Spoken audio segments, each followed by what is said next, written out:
Hi అండి. Cauliflower, ఆలు fry అండి. కాలీఫ్లవరు కొద్దిగా ఉండిపోయింది. అందుకని 2 కలిపి ఫ్రై చేస్తున్నాను. స్టవ్ మీద కళాయి పెట్టుకొని కొద్దిగా పాలమిగడ, ఆవాలు, జీలకర్ర, శనగపప్పు, మినపప్పు, ఎల్లుల్లి రెబ్బలు, కొద్దిగా పసుపు వేసుకొని బాగా ఏగిన తర్వాత మనము తరిగి పెట్టుకున్న ఆలుగడ్డ, కట్ చేసుకున్న కాలీఫ్లవర్ వేసుకొని ఒక చిటికెడు రాళ్ళుప్పేసి కొద్దిగా వాటర్ పోసి స్టవ్ సిమ్లో ఉండాలి. మూత పెట్టి మధ్య మధ్యలో కలుపుతూ కుక్ చేసుకుంటే రాళ్ళుప్పు అనేది కరిగిపోతుంది. ఇవి కూడా చక్కగా కుక్ అయిపోతాయండి. చూసారు కదా, నేను మునగాకు పొడి వేసుకున్నాను. ఆ వీడియో కూడా ఉంది, మీరు కావాలంటే చూడొచ్చు.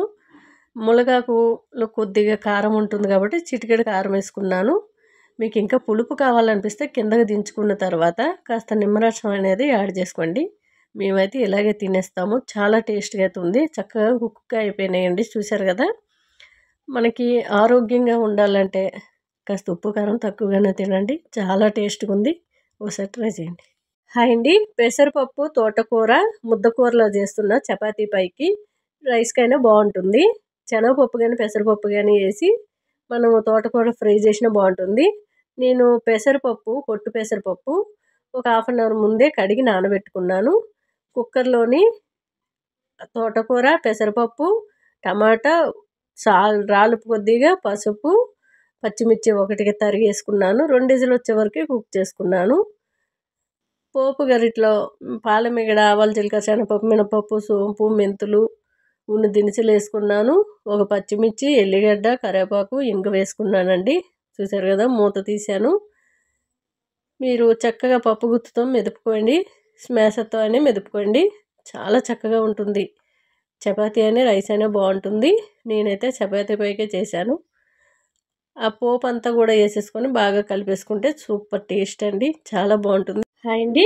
అటుకులతో సురవాళ్ళకి చేసుకొని పిల్లలకి, జాబ్ చేసే పిల్లలకి కట్టినట్లయితే ఈవినింగ్ స్నాక్ లాగా తింటూ ఉంటారు. నేనైతే ఇట్లా స్టవ్ మీద కళాయి పెట్టుకొని కొబ్బరి నూనె వేసుకున్నాను. బాదం, సోంపు, పచ్చిమిర్చి, కరివేపాకు బాగా వేయించుకున్న తర్వాత అటుకులు ఒక కప్పుడు వేసి స్టవ్ సిమ్లో పెట్టుకోవాలి. ఒక కప్పుడు అటుకులు వేసి, ఇప్పుడు రాగి అటుకులు, జొన్న అటుకులు కూడా వస్తున్నాయి. అవి కూడా చేసుకుంటే ఆరోగ్యానికి చాలా మంచిది. నేనైతే నార్మల్ అటుకులే వేసాను. కొద్దిగా పుట్నాల పప్పు, చిటికెడు సాల్ట్, అంతేనండి. స్టవ్ సిమ్లో పెట్టే మనం వేపుకుంటే అవి కరకరలాడుతూ ఉంటాయి. తినేటప్పుడు చల్లగా అయిన తర్వాత చక్కగా కరకరలాడుతూ ఉంటాయి. చాలా టేస్ట్ ఉంటాయి. పిల్లలు, చిన్నపిల్లలు ఉన్నాయి, వేయించో డబ్బాలో పెట్టుకుంటే వాళ్ళు అడిగేటప్పుడల్లా కప్పులో వేసిస్తే ఇష్టంగా తింటారు. టేస్ట్ అయితే చాలా బాగుంది. ఎండు కొబ్బరి ముక్కలైనా వేసుకోవచ్చు. కొబ్బరి నూనె అయితే చాలా మంచిగా ఉంది. హాయ్ అండి. రాగి జావ అయితే డైలీ పిల్లలకి, స్కూల్కి వెళ్ళే పిల్లలకి మీరు ఇంటర్ బెల్ టైంలోనే తాగమని పెట్టండి. ఒక గ్లాసుడు చాలా మంచిగా ఉంటారు పిల్లలు. యాక్టివ్గా మంచిగా ఉంటారు. బోన్స్ గట్టిపడతాయి. ఒక గ్లాస్ వాటర్కి 1 స్పూను రాగి పిండి తీసుకొని కలిపేసుకొని నేను చూపిస్తున్న విధంగా చేసి చూడండి. ఇప్పుడు చలికాలం కాబట్టి పాలు అయితే యాడ్ చేసుకోండి. మనకి ఎండాకాలం అయినప్పుడైతే పెరుగు యాడ్ చేసుకుంటే సరిపోతుంది. చాలా చక్కగా ఉంటుంది. మనం చిప్స్, చాక్లెట్లు ఇవన్నీ పిల్లలకి మర్చిపోయేటట్టు చేయండి. చక్కగా ఇది ప్రోటీన్ ఉంటుంది. కొద్దిగా రాళ్ళుప్పు వేసుకొని ఇట్లా చేస్తే వాళ్ళు ఇష్టంగా తింటారు. చియా సీడ్స్ బోన్స్ గట్టిపడడానికి చాలా మేలు చేస్తాయి. రాగి పిండి కూడా మనం ఇలా చేసినట్టు చియా సీడ్స్ డైలీ పిల్లలకి 1 స్పూను వరకు నానబెట్టి ఇలా కలిపి ఇవ్వండి. చాలా ఇష్టంగా తాగుతారు. బ్రేక్ఫాస్ట్ చేసినాకైనా చేయకముందైనా డైలీ ఏదో ఒక ఫ్రూట్ కూడా అలవాటు చేయండి. చాలా యాక్టివ్గా ఉంటారు. హాయ్ అండి. Excellent hair growth oil, shampoo powder, సున్నిపిండి చాలా మంచి రిజల్ట్ అయితే ఉన్నాయండి. ఎక్కువగా ఇప్పుడైతే సున్నిపిండి కానివ్వండి, షాంపూ పౌడర్ కానివ్వండి, కవర్ ప్యాకింగ్లో వస్తుంది. చాలా చక్కటి రిజల్ట్ అయితే ఉంటుంది. 200 గ్రామ్స్ నుంచి స్టార్ట్ అవుతుంది. మంచి రిజల్ట్ అయితే ఉంది. 1/4 కిలో నుంచి కూడా స్టార్టింగ్ ఉన్నాయి. మీకు 200 లోపు అయితే ఇవ్వబడదు. షాంపూ పౌడర్ అయినా, సున్నిపిండి అయినా. ఇక 1/4 కిలో నుంచి ఎంతైనా మీరు పెట్టుకోవచ్చు. చాలా చక్కటి రిజల్ట్ అయితే ఉంది. మనకి నైట్ టైం ఆయిల్ 5 నుంచి 10 నిమిషాలు మసాజ్ చేసుకొని మార్నింగ్ మీరు షాంపూ పౌడర్ ఒక కప్పులో 2 స్పూన్లు కానీ 3 స్పూన్లు కానీ వేసుకొని మీ జుట్టును బట్టి వేసుకోవాలి.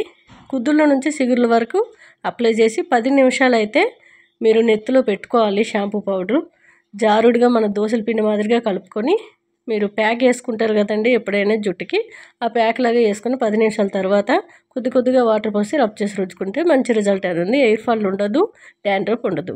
హాయ్ అండి. Excellent hair growth oil, shampoo powder, సున్నిపిండి అండి. నేను ఒక విషయం అయితే చెప్పాలనుకుంటున్నాను. ఒక ఆవిడైతే నాకు ఆయిల్ తీసుకోకముందు ఫోటో పెట్టి, ఆయిల్ తీసుకున్న తర్వాత ఒక 5-6 నెలలు వాడినాక ఇంకో ఫోటో పెట్టారు.